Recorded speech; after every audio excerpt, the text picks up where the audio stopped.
सासाराम संसदीय क्षेत्र से कांग्रेस के मनोज राम ने भाजपा के शिवेश राम को 17,800 वोट से पराजित कर दिया। मनोज राम को 5,09,997 वोट मिले।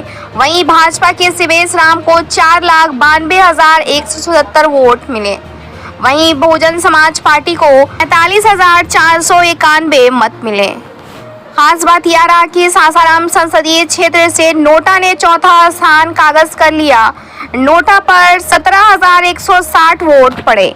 इस तरह देखा जाए तो पहले स्थान पर कांग्रेस मनोज कुमार 5,09,977, भाजपा के शिवेश कुमार 4,92,177, बसपा से संतोष कुमार 45,491 और नोटा पर 17,160 वोट मिले। तरह से कांग्रेस के गढ़ में आने वाले जाने माने वाले क्षेत्र पर एक बार फिर 10 साल बाद कांग्रेस अपना कब्जा जमाने में कामयाब रही है। खास बात यह है कि पहले राउंड से कांग्रेस मनोज राम ने जो बढ़त बनाया, अंतिम राउंड तक बढ़ता ही चला गया। इस बार स्वास्थ्य कारणों से मीरा कुमार चुनाव लड़ने से इनकार कर दिया था।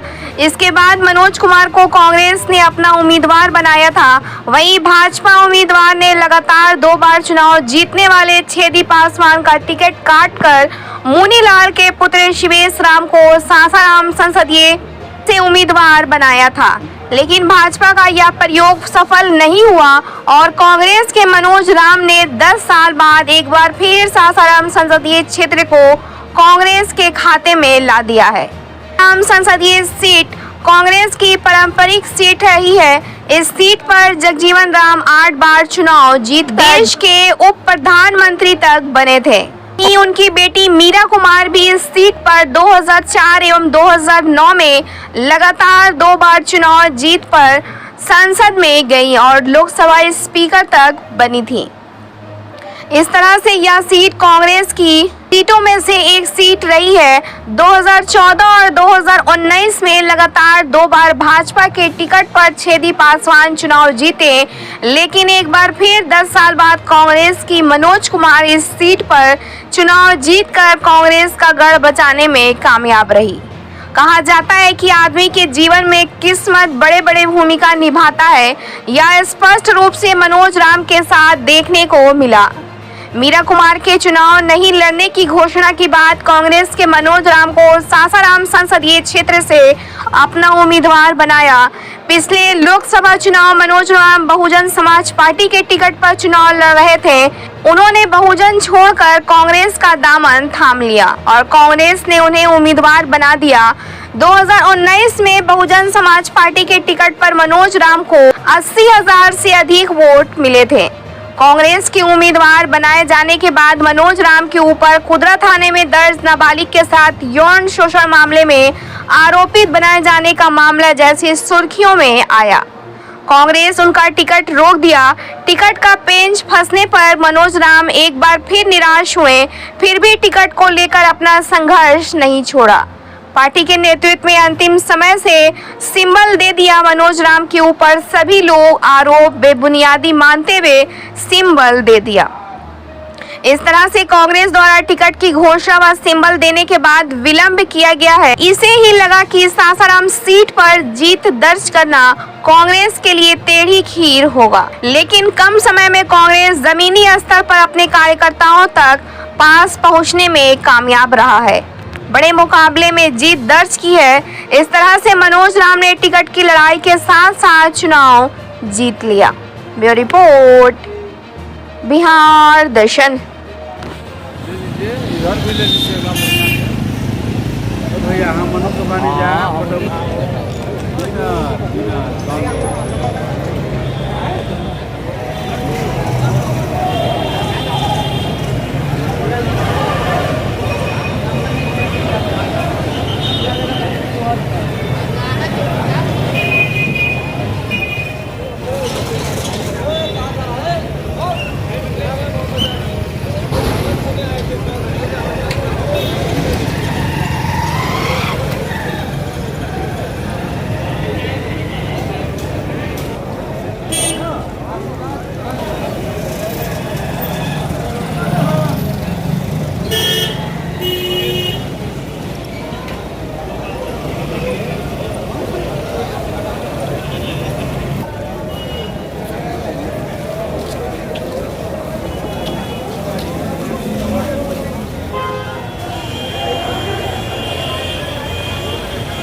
गार्जियन सभी से बहुत रात हो चुका है। यहाँ के बाद हम बनेगा, आप सब लोग आइए यहाँ से घर जाऊँगा। कल फिर आप लोग को दिया जाएगा, बताया जाएगा कैसे कैसे कार्यक्रम है। महावीर मंदिर पर चलेंगे, उसके बाद हम चले जाएंगे। इसके लिए आप लोगों ने जो मेहनत किया, दिल के गहराइयों से आप सभी को मैं बहुत बहुत धन्यवाद। जी नमस्कार, आप देख रहे हैं बिहार दरअसल लाइव न्यूज़। अभी जो है यहाँ पे देख रहे हैं कि जो है काफ़ी उत्साह लोगों को महागठबंधन की जो जीत हुई है, मनोज राम जी यहाँ से जीते हैं। और एक लोगों से बात करेंगे, ये कांग्रेस के कमेटी के जिला उपाध्यक्ष के रूप में जाने जाते हैं, नफीस अहमद नाम है। बातें करेंगे सर, आज जो माहौल है किस तरह का माहौल है और किसके लेकर? ये आज का माहौल इतना ही खूबसूरत माहौल है। इस मर्तबे की लड़ाई जनता ने लड़ी थी और यह जीत तमाम जनता की, यहाँ के सासाराम की जनता की जीत है। और जो पहले भी हमने कहा था, हमारे राष्ट्रीय अध्यक्ष जी ने आके कहा था कि बेरोजगारी और महंगाई की मार से पूरा भारत त्रस्त है, पूरी जनता त्रस्त है, वह आज गिनती में मतदाताओं के वोट से ने यह साबित कर दिया कि सासाराम की जनता इस कदर से मनोज बाबू को अपना समर्थन दिया, अपना मत दिया। यह समझ में आ गया कि हाँ, यहाँ महंगाई बेरोजगारी की मार जबरदस्त। क्या ऐसा चीज़ था कि जो है मूवमेंट आज जो देखने को मिला है? ये सबसे बड़ी चीज़ मैंने आपसे जो बताया पहले, कि जनता ऊब चुकी थी महंगाई की मार से और बेरोजगारी की मार से। और देखिए, सबसे पहले जो यहाँ गोरे अंग्रेज थे, उनका क्या नाम था, फूट डालो राज करो, तो वो तो चले गए। लेकिन उसमें से कुछ लोग रह गए थे जिन लोगों ने ये सोचा कि भारत के माहौल को इस तरह का माहौल बना दिया जाए कि आपस में भाई भाई टकरा करके और यहाँ की स्थिति को खराब कर दिया जाए। लेकिन उसी बीच सासाराम की जनता ने उनकी रणनीति को समझ लिया और यहाँ भरपूर मत दे करके हम आपके प्रत्याशी मनोज राम को भारी मतों से जिताया। यही खुशी का इजहार आज हो रहा है। क्या मतलब जो है भाजपा की सरकार या इंडिया गठबंधन की सरकार में किसका बनने का चांस लग रहा है? देखिए, सरकार तो हमारी 100% की बनना ही बनना है, इसमें दो राय का मैटर नहीं। जिस तरह से इसके पहले विधानसभा में इन लोगों ने रोक करके काउंटिंग को 18 सीटों को डैमेज करके ऊपर से आकर के डैमेज कराया गया, उसी तरह से लोकसभा की सीटों में भी हमारी 5-7 सीटों को जो कम चुनाव से जीत रही थी उसको डैमेज करके भी इन लोगों ने इधर उधर किया है। लेकिन सरकार हमारी बनेगी और सरकार हर हाल में इंडिया गठबंधन की बनेगी। यह भी मेरा चैलेंज है। पीएम कौन बन सकते हैं, आपको लग रहा है कोई? देखिए, पीएम के लिए हम लोग बैठ के गठबंधन में जो सबका निर्णय होगा उसी निर्णय पर हमारा पीएम चुना जाएगा। हमारी पार्टी डिसिप्लिन में रहने वाली पार्टी है। क्या है, जीत जाने से क्या गति मिलेगा? बहुत बड़ी गति मिलेगी। और जो हमने वादा किया, हमारे खड़गे जी ने जो राष्ट्रीय अध्यक्ष ने जो घोषणा 5 की है, वह 5 घोषणा अगर मेरी सरकार बनती है तो बेरोजगारों के लिए जो रोजगार की बात की गई है वो मिलेगा। दूसरी चीज, बहनों को रक्षा बंधन के दिन जो गृहिणी हैं उनको 1 लाख रुपया, किसानों को दूना आय के लिए दिया जाएगा। इस तरह की हमारी 5-7 गारंटी योजनाएं हैं जो आपको मुकम्मल मिलेंगी। और ये वादा है, सरकार बनी और दूसरे रोज 500 रुपये सिलेंडर आपको मिलेगा। स्मृति ईरानी भी सिलेंडर लेके घूम रही थी। आज 1,10,000 वोट थे, हमारे कांग्रेस के प्रत्याशी ने उनको बुरी तरह हराया। तो ये स्पष्ट है कि हम लोग जो कहते हैं वो करते हैं। कांग्रेस कभी भी कहा है किसानों के लिए, इसके पहले मनमोहन सिंह की सरकार जब थी, हमने 1 लाख रुपए केसीसी माफ करने की बात कहा था और ये दुनिया जानती है, उसको माफ किया गया। लेकिन ये बीजेपी की सरकार 10 साल से उन 22 लोगों का माफ किया है। टाटा, बिरला, डालमिया, भरजानी, मोदी, अडानी, अंबानी, तो 16,000 करोड़ बेगर किसी के जानकारी में माफ कर दिया। लेकिन किसानों का एक ऋण नहीं, नौजवानों को एक नौकरी नहीं, और ये सारी चीजें जो लाई हुई बीजेपी की, आज ये कहानी खत्म हो रही है और 2-3 रोज में आपकी गठबंधन की सरकार बन जाएगी। क्या शुभकामना देना चाहेंगे लोगों को? मैं पूरी जनता को शुभकामना दे रहा हूँ। इसलिए यह मत और यह जो भी हुआ है पूरी जनता की दौड़ रही है, इसमें नेताओं का कोई रोल नहीं। जनता स्वयं लड़ रही थी और जनता ने अपना फर्ज पूरा किया है। जय हिंद, जय भारत, खुदा हाफिज। जब लोग से बात करेंगे, आप तो युवा हैं, इंडिया गठबंधन की सरकार बने या नहीं बनी तो मैं नहीं जानता हूं, लेकिन आपके क्षेत्र के जो सांसद के रूप में जो मनोज कुमार जी जीते हैं, उनको लेकर आप क्या कहना चाहते हैं? सबसे पहले तो मैं आपके चैनल को धन्यवाद देना चाहता हूं। आज का दिन ऐतिहासिक दिन है। शाहाबाद, पूरे शाहाबाद में सासाराम संसदीय क्षेत्र का एक अपना इतिहास रहा है और उस इतिहास को मनोज बाबू ने दोहराया है। मैं इसके लिए मनोज जी को और यहाँ की तमाम आवाम जनता को, मतदाता बंधुओं को। बिहार दर्शन से आप देख रहे हैं लाइव न्यूज, हामिद शाह। जैसा कि आपको जानकारी होगा कि लोकसभा चुनाव हुआ था और उसका आज रिजल्ट निकला और देखें कि कार्यकर्ताओं में और जो है लोगों दर्शकों में बहुत काफ़ी खुशी देखने को मिल रहा है। जैसा कि आपको जानकारी है कि यहाँ से महागठबंधन, इंडिया गठबंधन के जो है प्रत्याशी जो हैं मनोज राम जीते हैं और उनके बारे में हम पता करेंगे। कुछ लोग हैं बड़ा खुशी का इजहार कर रहे हैं, हम पता करेंगे कि थोड़ा सा क्या इजहार का खुशी का इजहार का क्या कारण है। सर, पहले नाम अपना नाम बताइए सर। हमारा नाम अफसार खान हुआ। जी जी। हम भाकपा माले से हैं। जी जी। ये कह रहा था कि आज जो है देखें कि बहुत मनोज राम जीते हैं, उनके बारे में क्या कहना है? आज मनोज राम नहीं बल्कि इंडिया गठबंधन और जनता की जीत हुई है। आज चुनाव के महापर्व में जनता लड़ाई लड़ी है। भाजपा हटाओ और देश बचाओ का जो माले का नारा था उसको हम लोग साकार किए हैं। जनता चुनाव जीती है और जो जनता विरोधी लोग थे चुनाव हारे हैं। जी, एक क्वेश्चन और था कि सर जो है देखा गया कि जो है काफ़ी जो मोदी जी को लाइक करते थे, आखिर क्या कारण था, किस तरह का जो है महागठबंधन की जीत हुई? महागठबंधन जनता की जीते। मैं पहले बताता हूँ, मोदी का कोई लाइक नहीं करता था। मोदी अपने आप बड़े बनते थे, उनसे साधु नाराज थे, उससे जनता नाराज थे। उससे अग्निवीर जो प्रपोजल लाए थे सारे छात्र, नौजवान, जनता, किसान सब नाराज था उससे। महंगाई चरम सीमा पर था। मोदी भक्त कोई नहीं था, मोदी को लाइक कोई नहीं करता था। मेरा मानना ये है, उसी का रिजल्ट है आज कि मोदी अपने बहुमत खो दिए हैं। यही हमारा कहना है। आपकी जीत हुई है, लेकिन इसमें क्या शुभकामना देना चाहेंगे लोगों को? हम सारे जनता को, सारे इंडिया गठबंधन को, भारत के सारे बुद्धिजीवी को इस जीत पर बधाई देना चाहते हैं। और हमारे पार्टी ने इस बिहार में 2-2 सीट जीता है, काराकाट और आरा। इसलिए हम लोग बहुत खुश हैं, बहुत खुश हैं, बहुत खुश हैं।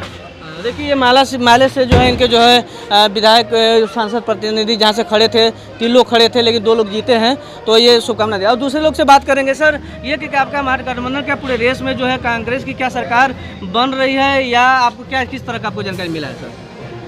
सबसे पहले तो जो इंडिया गठबंधन को जो मोदी का नारा था 400 पार को ध्वस्त कर दिया है, जी ये मोदी का ये चुनावी जुमला भी था और मोदी को उस देश को बर्बाद करने का उनका एक सपना भी था, जो सपना वो देख रहे थे। आप देखें कल खुद वो एक नया रोड मैप बना रहे थे। वो रोड मैप उनके नक्शे में था देश का नस्तनाबूद करना, देश की जो लोकतंत्र व्यवस्था है, सेकुलर स्थिति है, उसको ख़त्म करना। तो ये जनता ने उनको धूल चटा दिया है। दूसरी बात है कि जनता की जीत ये मानी जाएगी। जनता चुनाव लड़ रही थी। हम तो ये कहेंगे कि इंडिया गठबंधन के जो नेता हैं बल्कि वो पीछे थे और जनता आगे थी, और इसके लिए जनता को बहुत बहुत बधाई। और देश बच गया। देश अनाचारी के खिलाफ फैसला दिया है जनादेश, अत्याचारी के खिलाफ। और हम तो कहते हैं कि दुनिया के सबसे बड़े आतंकवादी के खिलाफ वो साधु बनकर आया, लेकिन बहुत बड़ा आतंकवादी था। गुजरात दंगा का गवाह दुनिया है, जबकि उनको दूसरे देशों में जाने के लिए मनाही थी। प्रधानमंत्री बनने के बाद वो खुद मोदी गए वहाँ अमेरिका में, उनको वीज़ा का परमिशन मिला, नहीं तो बड़े बड़े आतंकवादी थे। आज देश बहुत खुश है, दुनिया में भी बहुत सारे जो न्याय पसंद लोग हैं वो खुश हैं। और बिहार में हमें 2 सीट कामयाब हम हुए हैं भाकपा माले के द्वारा, आरा और काराकाट। और हम ये कहना चाहते हैं कि शाहाबाद की धरती, शेर शाह की धरती और वीर कुंवर सिंह की धरती, ये दोनों हीरो हमारे इलाके के रहे हैं, जो कि अत्याचारियों के खिलाफ, अंग्रेजों के खिलाफ लड़ाई का इन लोगों ने नेतृत्व किया था। और इस बार फिर देश के बड़े आतंकवादी अत्याचारी अनाचारी के खिलाफ शाहाबाद ने फैसला सुनाया है। इसके लिए शाहाबाद की जनता को खास करके बहुत विशेष क्वेश्चन ऐसा था कि जो है कि क्या उनकी ऐसी विचारधारा था कि जो है मतलब विचारधारा मिल नहीं रहा था कि जनता ने इस तरह का जो है मोदी का मजदूरों पर हमला था, नौजवानों पर हमला था, शिक्षा पर हमला था, एक गाड़ी चलाने वालों पर हमला था। ये मोदी का कहाँ नहीं हमला था? महिलाओं पर हमला था। रात को 2 बजे लाश जला जाती है महिलाओं की, लड़कियों की, उनके परिवार को मिलने नहीं दिया जाता। वह कौन सी बड़े काम थे उनके? सारे झूठ के काम थे, झूठे आंकड़े थे। जितने डाटे पेश किए जाते थे कि देश की अर्थव्यवस्था बढ़ रही है, 5वीं अर्थव्यवस्था बनेगी, देश बहुत विकास करेगा, अमृत काल में देश चल रहा है, ये सब तमाम उनके जुमले थे और जुमले उनके ध्वस्त कर दिए गए हैं। जनता को बहुत बहुत बधाई। एक लोग और से बात करें। सर ये कर रहे थे कि आज जो है लोग माला लेकर तैयार हैं, मतलब क्या आपको मतलब इस तरह से मैसेज क्या देना चाह रहे हैं? यह जो माला है पूरे देश में 28 राज्य और जो 7 केंद्र शासित राज्य हैं, इसमें गरीबी और अमीरी की लड़ाई, सामाजिक न्याय की लड़ाई, गरीब दबे कुचलों की लड़ाई में यह जनाधार विपक्ष को मिला है। और मोदी इस देश में तानाशाह हो गए थे, जो चाहे वह रोजगारी हो, चाहे महंगाई हो, चाहे आर्थिक तंगी हो, चाहे किसान की हत्या हो, चाहे किसानों की समस्या हो, इस पर ध्यान नहीं देते थे। केवल अंडानी, अंबानी, टाटा, बिरले सारे लोगों को कहकर और पूरा टैक्स लाद दिए थे, जीएसटी लाद दिए थे। इससे जनता जो है लाचार हो गई थी, तंगी हो गई थी, जिस चीज़ को वह जनता सभी पूरे देश के जनता समझी कि इनको बदलना ज़रूरी है। जब तक देश में इनको हम बदलेंगे नहीं, गरीबी मिटेगी नहीं, महंगाई मिटेगी नहीं और अराजकता और भ्रष्टाचार मिटेगी नहीं। ऐसी स्थिति में और हमारा केंद्र में जो संविधान हम लोगों का लागू है बाबा डॉक्टर भीमराव अम्बेडकर का, उसका भी बचाव हो, नहीं तो 400 पार करने के बाद वह संविधान में चेंज कर देते। और जो लोगों को आरक्षण मिल रहा है, जो लोगों को शिक्षा में हो, चाहे हर एक चीज़ों में वह नहीं प्राप्त होता, ऐसी मानकर जो है सारे जो है जनता एकजुट हो गई और जनाधार विपक्ष में दिया है, जो सही दिया है। 10 बरस का इनका जो है पूरा कार्यकाल देख लिया गया है, अब इनसे संभलने वाला नहीं है। अभी भी सरकार बनाने में जोड़ तोड़ करने की राजनीति कर रहे हैं, वो चाह रहे हैं कि हमारा ही जो है दल रहे, अन्य दल को मौका न मिले। इसलिए यह जो जनाधार विपक्ष में आया है वह सही आया है और एक तानाशाह प्रधानमंत्री के खिलाफ में आया है।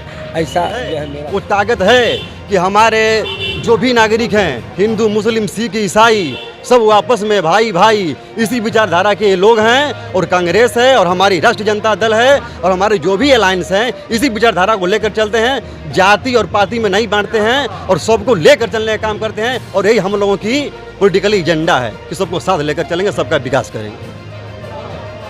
ठीक है।